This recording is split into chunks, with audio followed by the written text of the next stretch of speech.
अहिल्यानगर जिल्ह्यातील पारनेर तालुक्यातील वडझिरे येथील घुसखोरांची एटीएस चौकशी करा अशी मागणी अहिल्यानगरचे आमदार संग्राम जगताप यांनी केली आहे। पारनेर तालुक्यातील वडझिरे आणि परिसरातील गावांमध्ये काही बांगलादेशी आणि रोहिंग्यांनी अनधिकृतपणे वास्तव्य केलं असून ते स्थानिक नागरिकांना त्रास देत जमिनी हडपत असल्याचा आरोप होतोय।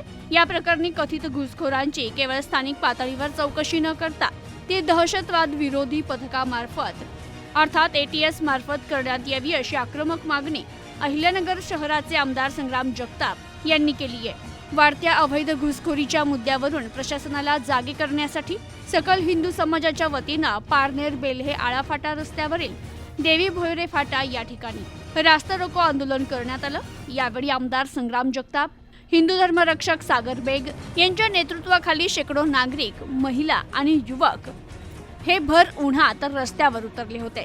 वडझिरे, पाडळी दर्या, देवी भोयरे, निगोज, अळकुटे आणि पिंपरी जलसेन येथील ग्रामस्थांनी देखील या आंदोलनात आपला मोठा सहभाग नोंदवला।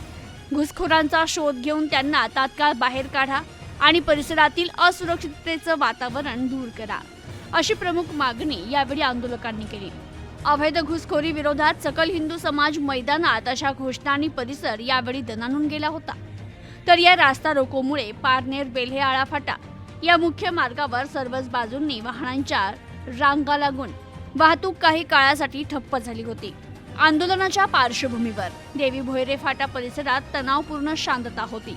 कोणताही अनुचित प्रकार घडू नये म्हणून पोलीस प्रशासनानं देखील मोठा बंदोबस्त तैनात केला होता। आंदोलनाचं प्रास्ताविक माजी उपसरपंच विवेक मोरे यांनी केलं। यावेळी सर्वपक्षीय कार्यकर्ते, ग्रामस्थ मोठ्या संख्येनं उपस्थित होते।